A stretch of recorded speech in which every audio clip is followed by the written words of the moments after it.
Hola amigos, bienvenidos a Conciencia Crística. Elena Blavatsky fue una mística de origen ruso, nacida, por cierto, en Ucrania, que vino a Estados Unidos, especialmente a la ciudad de Nueva York, hacia el año 1875, cuando esa gran extensión de terreno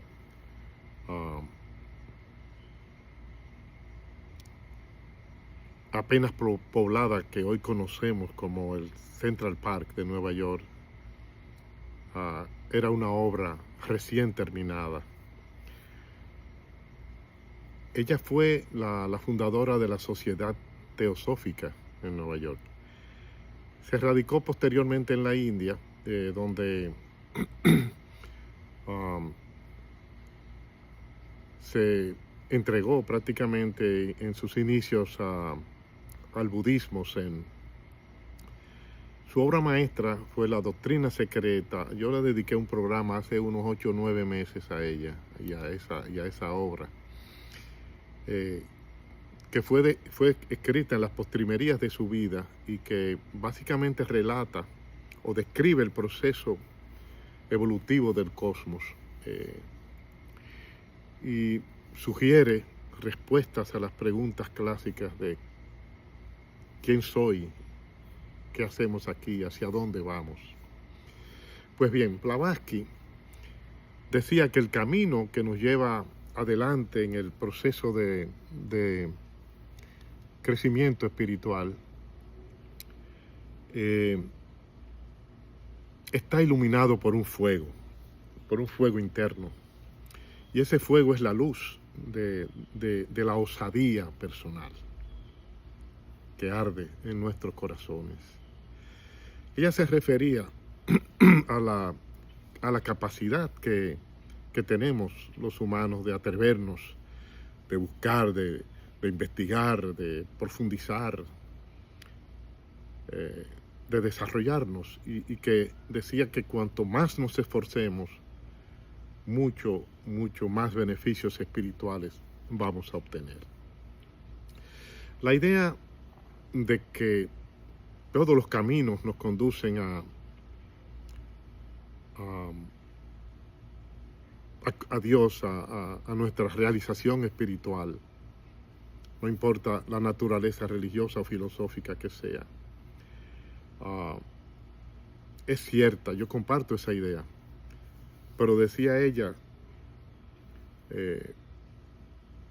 pero depende justamente del grado de osadía, del grado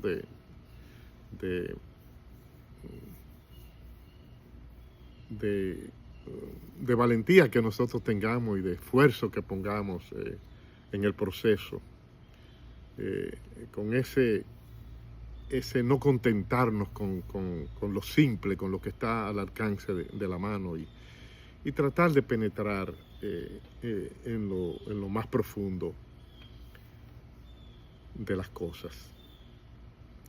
En otras palabras, el objetivo es vencer la ignorancia en que estamos sumergidos por milenios ya, y aceptar nuestro origen divino con fines de trascender ese estado de inconsciencia en la que nosotros nos encontramos.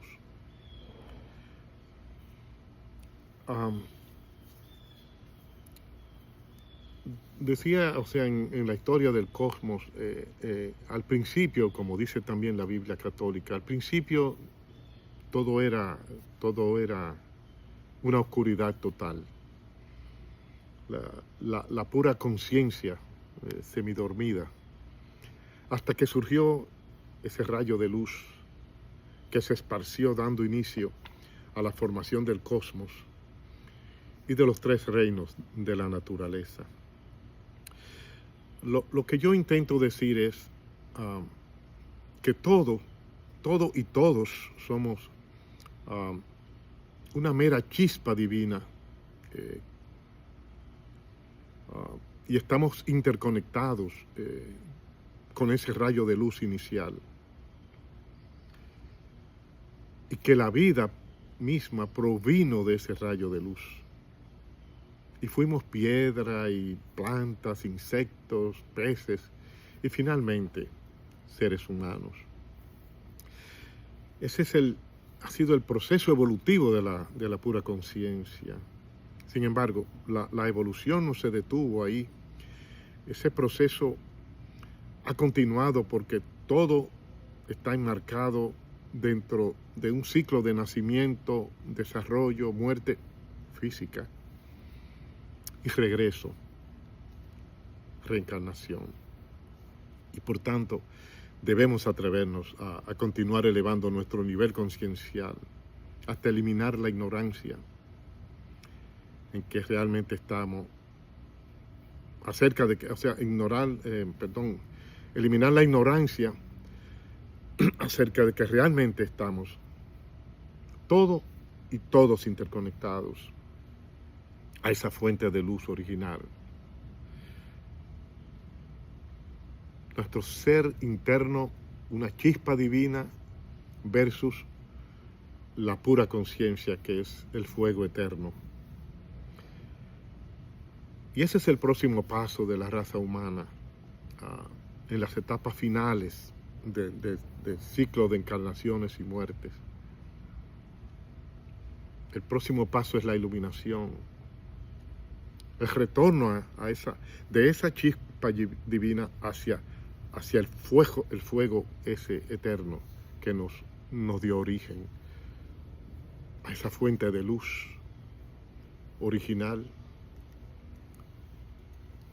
O dicho de otra manera, el regreso a la casa del Padre, el regreso a Dios, el Creador y el Hacedor de todo, que arde dentro de nosotros también. Y cuando yo hablo de salir de la ignorancia como un objetivo, yo no me refiero en términos intelectuales. Me refiero al hecho de que la mente nos hace, a través del proceso de percepción, pensar que somos entes separados de esa fuente, separados de Dios. Vemos a Dios allá arriba, le pedimos cosas, oramos y nosotros nos sentimos acá. El objeto y el sujeto. No es cierto, somos todo una sola cosa, somos una unidad con Dios.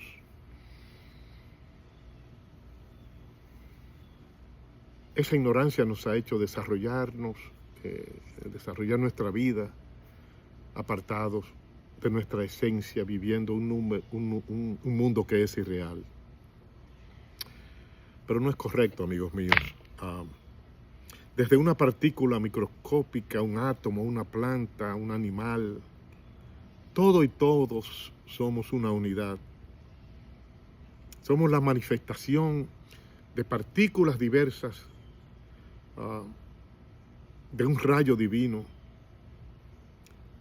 Y nuestra realidad es la unidad, finalmente, con ese rayo de luz, con la fuente suprema, repito, de donde hemos emanado, desde el cosmos, y debemos atrevernos a continuar ese proceso que prosigue su curso, querramos o no, lo aceptemos o no. Es cuestión de tiempo. Todo nace, se desarrolla, enferma, muere y vuelve a renacer. Es el concepto de la eternidad, de Dios que compartimos nosotros, porque somos hechos a su imagen y semejanza. Todo vuelve a la luz.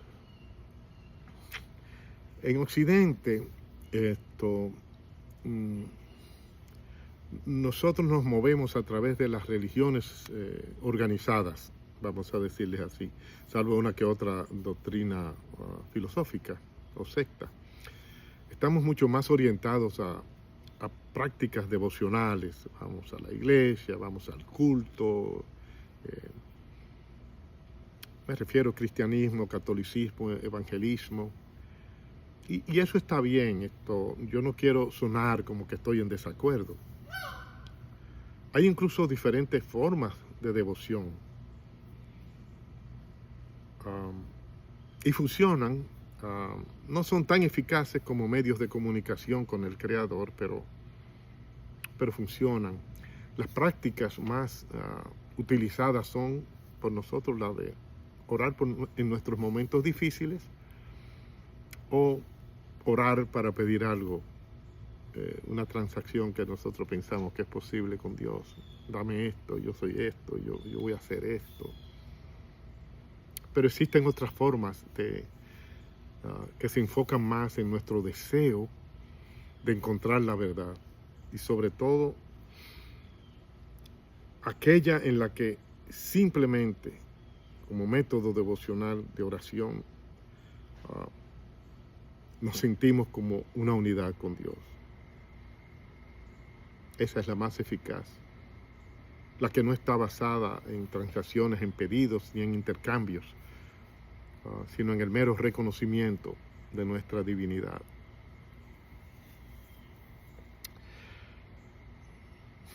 Aunque yo comparto también la idea de que las religiones organizadas, las tradicionales, con conocimiento o no, con intención o no, han tergiversado muchos de sus directores, las enseñanzas de los más grandes maestros y almas iluminadas que han venido a vernos por eones de años y han tratado de enseñarnos el verdadero camino.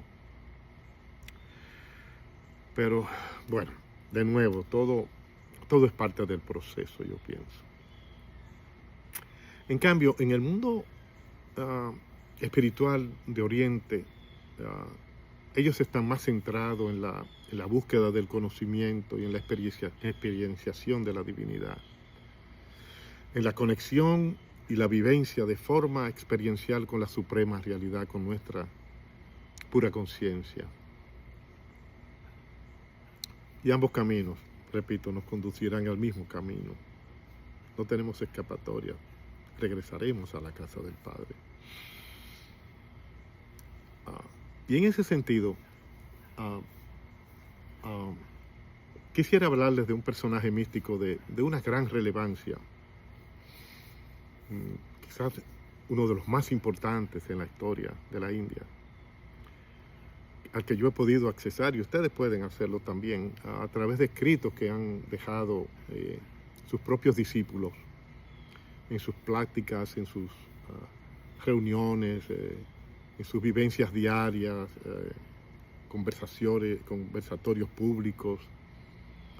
Y se trata de Sri Ramakrishna, un sabio hindú, por cierto, completamente iletrado, o sea, literalmente analfabeto, pero que se convirtió en uno de los más elocuentes ejemplos de la pureza y de la profundidad espiritual. Él nació en el 1836 y se inició en varias corrientes filosóficas, inclusive occidentales y de la India propiamente. Se inició, por ejemplo, en el cristianismo, en el islam, curioso, ¿verdad? Logrando la iluminación en cada uno de esas doctrinas, de esas filosofías. Yo no conozco otro ejemplo más idóneo sobre este tema de la pluralidad espiritual. Él ha sido considerado como el precursor del concepto, digamos, armónico de todas las religiones. Y esa conclusión tiene todavía mucho más relevancia porque ocurre de parte de un sabio tan importante, de un iluminado, de un místico en la tierra de los 1000 dioses, como yo le llamo a la India, siendo a la vez capaz de reconocer una única realidad, la realidad de la forma y la no forma, la verdadera naturaleza de Dios. Está considerado el profeta de la armonía religiosa, precisamente. Y sus conceptos avanzadísimos llamaron la atención y el interés de otros místicos espirituales de la época, posteriores también, como Paramahansa Yogananda, como Sri Aurobindo. Y él fue el gurú de Vivekananda, quien es un verdadero símbolo en la cultura religiosa occidental, que tuvo la tarea de llevar la doctrina de Advaita Vedanta a los Estados Unidos.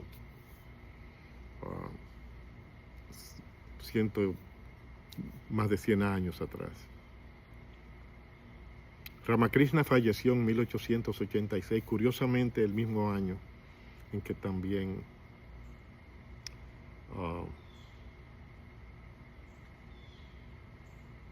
murió Elena Blavatsky. Su visión de Dios y del proceso de iluminación espiritual no era sectaria. Él no creía en eso. Su punto de partida era que, siendo Dios infinito, pues infinitas tenían que ser las vías para conocer a Dios. Muchas religiones, muchos caminos, era una frase lapidaria de Ramakrishna. En verdad nadie lo pudo nunca situar en ninguna secta, en ninguna filosofía particular. El concepto fundamental que él expresaba era que todos los caminos podían concluir en el conocimiento de nuestra última y suprema realidad. Y decía también que la intelectualidad per se nunca podía dirigirnos hacia el despertar espiritual por el carácter limitativo del pensamiento racional, que nos lleva a aceptar como verdad cualquier cosa que es ignorancia nuestra. Y en consecuencia provoca la detención del proceso de búsqueda, precisamente. Es ahí justamente donde nace la religión, por ejemplo, y los llamados dogmas de fe, y entonces nos convertimos en creyentes ciegos, cediendo el paso al reinado del ego y de la personalidad que nos aleja y nos separa de nuestra realidad.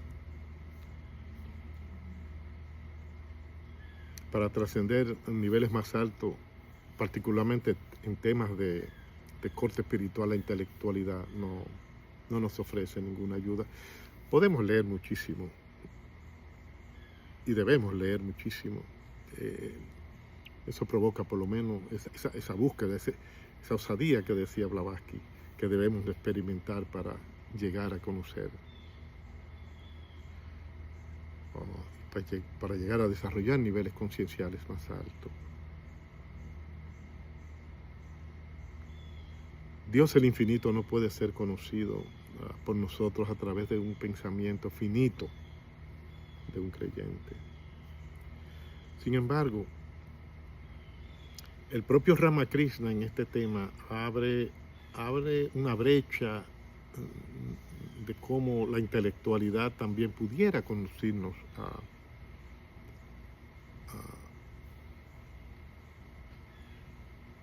conocer a Dios, podría ser beneficioso, digamos, en términos espirituales.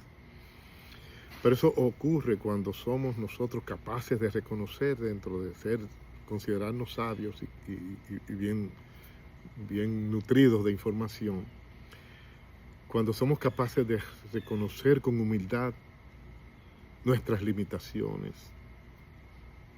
las limitaciones de nuestro conocimiento, y nos abrimos plenamente a aceptar ciertas realidades espirituales que descansan fuera del reino del intelecto.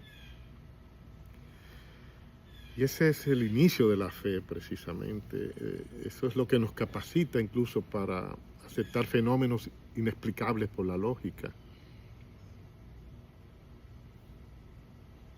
Aunque no tengamos manera de validarlo con nuestra limitada capacidad intelectual.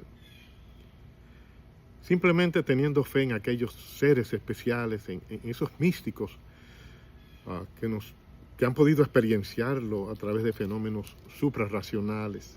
Y la historia está llena de eso. Krishna, Jesús, el Buda. La historia está llena de eso, lleno de ejemplos. Mi mensaje de hoy, amigos míos, es que mantengamos viva esa llama que arde en nuestros corazones. Que busquemos nuestra divinidad, no importa el camino que usted escoja. El reto es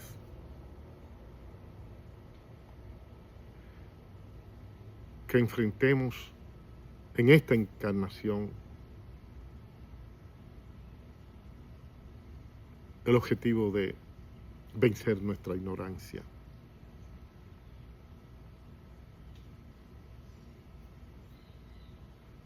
De destruir nuestra dependencia del ego y de la personalidad. Y una recomendación de Ramakrishna es que oremos siempre reconociendo que somos uno con el Creador, no estamos separados de Él. Llegamos hasta aquí por hoy. Gracias por su atención y por suscribirse, a fin de que otros puedan accesar a estos comentarios. Y que Dios les bendiga. Om.